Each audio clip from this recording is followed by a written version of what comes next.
Welcome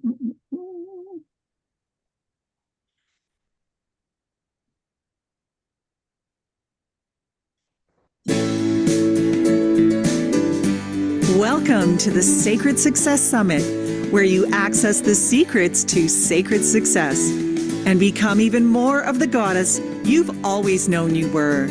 Your host for this session is Candace McKim. Candace is a #1 international best-selling author, TEDx speaker, and renowned intuitive manifestation coach, known for her vibrant approach to helping purpose-driven women manifest more income and impact sustainably. Co-creator of this summit, Candace is eager to introduce another inspirational guest. Take it away, Candace. Welcome, everybody. This is going to be a really powerful talk, and it's very dear to my heart. And I am very, very excited to be speaking today with Beverly Beach. And her talk title is Haiti, Capturing and Increasing the Water Holding Capacity of Soils. So thank you so much for being here, Beverly. I'm really, really happy that you're here. Well, thank you. Thank you for providing an opportunity to build a village, to serve and to work with your organization. We are delighted. We are delighted. Yeah. We're so delighted as well. All right, let me introduce you properly. Beverly is the co-founder of To Build a Village in Haiti, a collaboration of highly skilled team members, all pioneers in the green building industry and regenerative land development fields. They are a global 501c3 organization dedicated to improving livelihoods, food security, and climate resilience in Haiti through the restoration of ecosystems services. Beverly first visited Haiti after the life-shattering earthquake of 2010. She wishes to see prosperity and peace return to the people of Haiti. Yes, yes, yes. I am so happy you're here. Let's dive in. Start telling us how you were guided into what you're doing. Well, it's interesting, but I have to share something really fast. Fritz Nell is down in Carrefour, and he's one of our contacts. And he said, Pastor Simon, Toussaint, and Pastor Friel tell you and want to tell the Sacred Success Summit that they will keep us in their prayers. They will keep your families in their prayers, that Heavenly Father can open up all the finance gates for you so that this project can be realized to make a better place for Carrefour. Now, I should never have started with that because my tears are going to all run. I know. It's very, very sweet. Very sweet. All right. So tell everybody how you got into this. Well, I tried to think about the last whatever it was. I thought about going when I was in high school. I joined the Future Teachers, and I said, they wanted us to help the teachers. So I said, my challenge was, how many hours can I do that? Well, and I ended up getting the school service award, Candace. And, at the time, I never thought about that as being service, just helping. But there's so many things that help. I would like everybody to take out a pencil and write on a paper, service. It comes in many forms. And if you don't have it, write it in your brain. I have my computer. Mine is kind of handwritten also. So anyway, I want you to write down service, support, and a call to action. Those are 3 things. Well, I learned that my doing those few hours for those teachers was a service, something that I never really considered. Now, I want to share an experience with you a little bit. My daughter, one of our daughters, has helped lots of people doing lots of things. She came down a couple of years ago with colon cancer. And at the time, all of her friends, all these people who she had served for the last 20 years in her life, said, during your 6 chemo sessions, somebody came and stayed with her they had a calendar made out. You almost couldn't get in the calendar. 5 days here, 3 days here, they were all coming, people stayed. Even a friend from Australia came in and stayed with her for 4 or 5 days. Wow. What were they doing there for? They were serving her. Yes, they thought they were serving her, but they were also giving her support. That Mhm. support is, we never know how, what kind of support, and that support emotionally, oh, there was times they cried, there were times that they laughed, and they did all kinds of things as her strength allowed her, but Mhm. they were there. She knew that they would keep her going so that you Mhm. didn't get down into a point of discouragement, which this kind of thing. Now I will say she's doing fine. She is Beautiful. healthy. She is back on track, or trying to get back on track. Um, Nice. and their call to action was because they came to help her. Right. So Well, tell me about how you got guided into this. So how, like, I know this is your vocation, right? This is what you're meant to do at this time in your life. And so, and I know also, as being a fellow fundraiser and doing my own fundraising over the years, that there can be some feelings of, why am I doing this? Right. And wanting to give up and getting frustrated. And so how have you managed all of that? And well, after high school and after that started, I went to business school, and you did those kinds of things, raising a family. You Mhm. worked in the scouts, you led children's organizations, you led women's organizations. Yeah.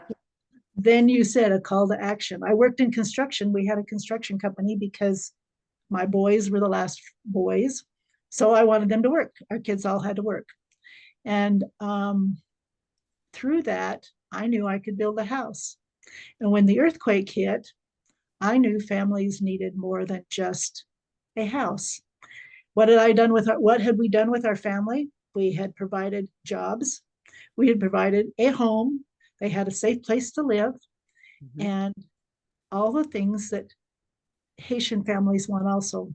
I have a little girl that I met down there on my first trip, and we keep back and forth. When she turned 18, her mother said, she sent her to China, says, I don't want you to ever come back because I want you to have an opportunity to do something. And I want you to have an education, and I want you to be able to do that. And this little girl, would she love to go back to her mom? Yes. Would her family like her there? But they are no different than the rest of us. And I Mhm. think that's exactly what called to me. And like I said, we were in construction, and I had a colleague down in Arizona, and he was at a program, and he says, called and said, "You've got to meet this lady." Mhm. And I said, "What do you mean?" He said, "You two need to work together." So I called Kate, and To Build a Village was formed. Okay. She had the talents that I did not have. I could Mhm. build a house. I knew how to help a family. I knew how to put a community together because we'd done it for our 8 kids. We'd Yeah. help them to be some successful. But Kate Yeah. had the other part, which was the land, the soil, the restoration that needed to take place. And so that's where it all started. Okay. So now I want you to start telling us a little bit more about this initiative that you're doing and the water, and tell us about your points that you want to share. Your first of your three Well, points. I was going to put my timer on so that I knew how much time I was, but I forgot. So anyway, you'll have to keep me on time. But We need to get going then. Let's I'm do glad point to number hear one. exactly. Um, what we did is, now I lost, just being funny, I lost my train of thought. Okay. Um, when this is really, anyway, what we did is,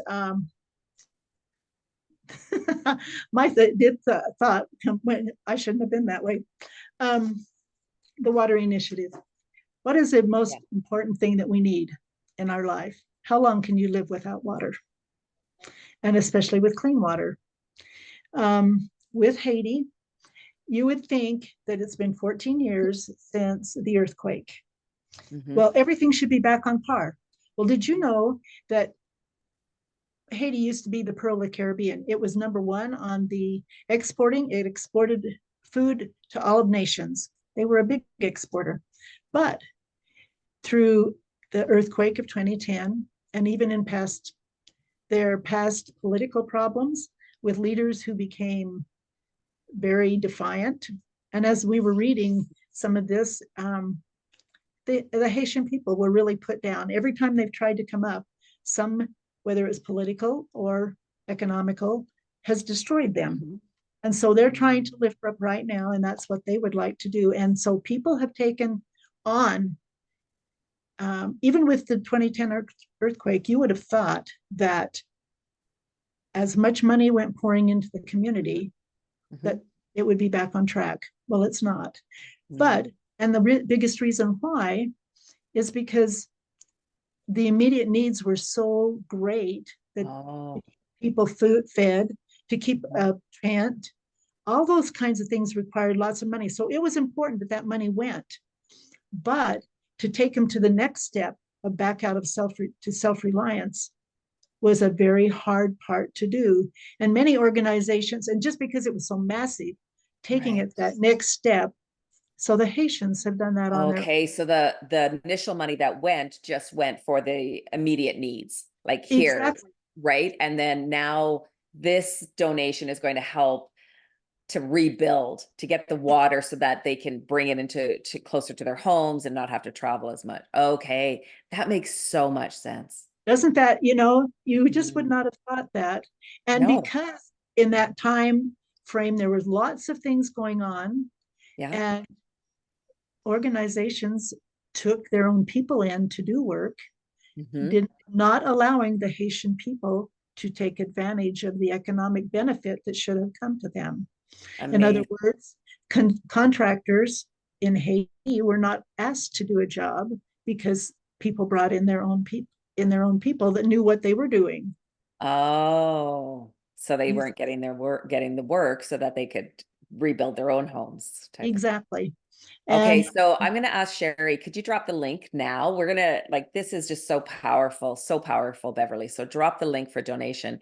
All right, so let's go into your second point that you want to make. Hey, the second point is, can you make a difference?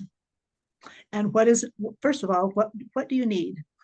With the Sacred Success Summit, we would like to put in 10 wells in Haiti. Okay. Now, these 10 wells, actually, and there's to repair one more.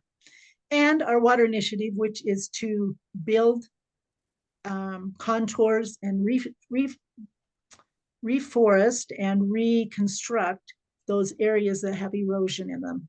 Yeah. Because when the water comes down, if you go to our Facebook page, you will see lots of information on how to rebuild soil, how to rebuild the watershed. And what has happened when the trees have been cut down, because that's family needed fuel, and so they have changed their ecosystem, which changes the water table, which changes, and erosion comes down. Anyway, that's a whole story on itself. But what we are doing is providing communities that do not have clean water the opportunity to have water. Now, the first well is going to serve 10,000 people. Wow. Can you imagine having to go stand in line and to gather a gallon of water? Otherwise, you pay 25 cents a gallon. Or else you hopefully put out buckets and gather it. And how much water do we waste bathing, showering, sometimes even cleaning dishes? Oh, I know. Like I have a steam shower and then I have a shower and, we use a lot of water. And when I was in India, we were given a bucket and a little space to go and have a shower. And it's shocking how little water you really need to shower. Wash your hair twice, rinse, condition, even like one bucket, and I could do it when I had to. Well, that's exactly one trip over. I slept in the tents with the women. I slept up on top of a roof. I slept not necessarily in I never slept in a big fancy place, but only 1 or 2 nights. In fact, one night, anyway, I packed women for my shower. I would go out to the well, I packed my buckets, put it in there. That nice cold water is what I got for a shower. Shh, hurry up. And that's what they did. But this place was lucky enough to have a well. We are helping some communities that don't have access to it. They either buy their water or they do it catchment. And clean water. Oh, what a huge thing it would be for them to have a well. It's just a Yeah. massive impact. So Yeah, it and is 10,000 people, and there's 1,200 kids at the school that don't have it. And the next community has 15,000 people that it will serve. It's probably about 200,000 families these 10 wells will serve. you think And about the kids in school, if they don't have water, they're not going to be able to spend much time studying because, and then probably especially the girls, they're sent to walk and spend their day walking to go get water, to bring water back instead of going to school. exactly Getting an education. right near this community in between Gracie and Carrefour is a community that I visited with who has a well, but the man wouldn't let him use it. So those women and the girls Yeah. walked 5 miles and would pack. In fact, the day that there was an individual, a woman, she had a little girl in her hand and she had a basket of things on her head, which I could never do anyway, and another bag in her other hand. And what was she doing? She was going to gather water for their family. Wow. She had been out washing their clothes and now was taking them home, was taking and had to go gather her water. I know that many women in that Gracie region were walking 4 to 5 miles for water to bring home buckets of water. And that's what the girls did. In fact, there was one time, I was on a bus. I will remember that to the day I die. This little woman had her dishes, what few she had, down by the river. Now, I can tell you the river was not clean, did not have clean water. And she had her little 18-month-old child trying to keep that baby out of the water as she was washing those few dishes. I can still see her to this day.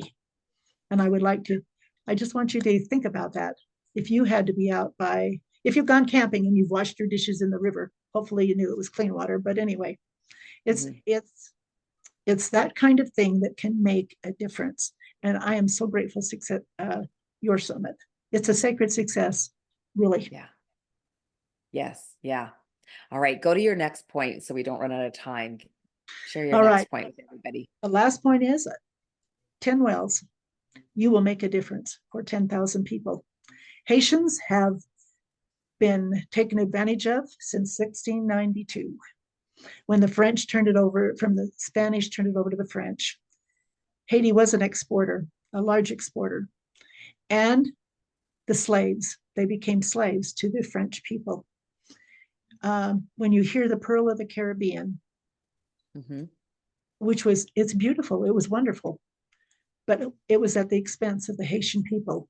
The Haitian people don't necessarily think that it was the pearl, the greatest time in the earth, even though it was beautiful for the country. Because why? The Haitian people were taken advantage of. Even right now, children are, because of the conditions, are taken into slave labor. Not so much anymore, but I will tell you, families and people right now, we have 6,000 farmers ready to make a difference in another area besides Carrefour. But here with this community and with these people, you will provide water for schools and families and church, clean water that they don't have to buy and that they can take and depend upon. This is what you can do with $10 a month. Yeah. So I hear you saying this often. It's just $10 a month. And when I think about it, when I think about sacred success and soulpreneurs and entrepreneurs that like myself and like the people watching this that have businesses, $10,000 or $10 a month is very small amount, right? Like that's not a huge amount of money to donate, right? No. So $10,000 or $10, I keep saying 10,000, but $10 a month, like we all can, and it shifts our energy as entrepreneurs and soulpreneurs and businesswomen. It shifts our energy when we give, and it's such a small amount, $10, but what kind of impact? So that's $120 a year. Exactly. If we had 2,500 people attend this conference, or if you shared it with your friends, if you feel the need that they could have an opportunity. In fact, I had a friend said, put it out to your valley, let your valley that I live in join this, because water is an issue here too. But just by doing that, it's $25,000 for one well. But if 2,500 people came together in 1 month, we could build a well. And in the end of 10, in 1 year, we could have clean water for 200,000 people in Haiti. So that would be 12 new wells.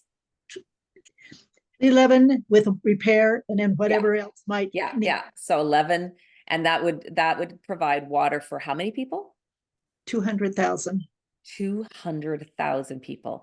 And what does that look like for them? Does that mean they don't have to pay for it? They don't have to haul it for as far? It's not like running into their houses where taps and stuff. So what would that look like for them? It would be a well that's there that they could go and get water. They aren't having to buy it, and they will still catch water because that's important. That's a part of it. But clean water for drinking is, you can't drink the water that's coming down from the sky because it filters through everything. And so to have clean water, it needs to come from the well. And that's exactly what will take place. Okay. Is that you are providing that clean water. Okay. For cooking, for anything that needs to be done that you need clean water for. Okay. So again, Sherry's going to drop the link, but if you're watching the replay, the link is in the description. And so, because this is going to be going to everybody who signs up for the summit is going to be getting access to be able to watch this video. Plus it's going to be going onto different platforms. So the link to donate will be with this interview. And it's just such a huge cause, and it takes so little for us to support it. That's the thing. That's what gets me, is that it doesn't really take a lot. And I talked about yesterday that I saw the Dalai Lama speak a few years ago, and he said it's going to be the Western women who change the world. And it's these types of things that, we donate $10 every month. We don't notice it in the big scheme of things, and yet it makes such a huge impact. And that's what we're here for. We're here to make a big impact in the world. So you go back to the service. You're doing a service. Yeah. You are supporting a people to lift them. What's our conference about? Lifting people from experiences that have taken down a path that they may not want to have. Now they want to be lifted up. And what's your call to action? Sometimes we say, well, I don't know if that organization spends all their money. Is it really going to get in place? To Build a Village has not taken any money out of anything that we have donated. That's been donated to us in the last 3 years. That's when we actually became a nonprofit, and 2 years ago. And okay, so you have 1 minute, so I really want you to share your last words of wisdom. Your call to action is, we have given you a little book that you can download, and that's for you to take and my daughter had something really written up nicely, but you won't have it. But the call to actions, if you want to make a difference and something that and you can watch the next year of where your money is going, please send it and share it with everybody, share it to others, and you can provide clean water for 200,000 people. It will be a blessing. That is your call to action. You will support and you will serve. And you know what? When the Lord said to me, do it, I would never have dreamed that it would have gotten this big. And I know that it's been through him, every miracle that has happened, even meeting this group has been a miracle. Yeah. And the miracle you can provide is you will be helping the hand and helping the Lord, or however you feel of those things. But for me, it was the Lord said, when you're helping and doing it for those who need help, you are doing it for me. And that's what I'd like to leave you with, that today you can make a difference.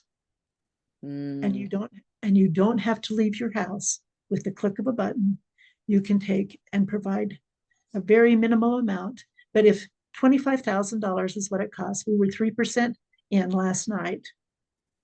If you will share this link, and if you will share and encourage, I can tell you that our organization just takes, we would like to start taking maybe a little bit, 2 or 3%, just to pay for all of our websites and things. But every dollar, everybody donates their time. Okay, beautiful, beautiful. Thank you so much. We love you all. Thank you. Thanks. Thank you for joining us for another amazing session on the Sacred Success Summit. For more information or to apply to be a speaker at one of our upcoming events, Email our team at breakthrough@clarityconfidenceconnection.com. Now, tune in to another transformational speaker.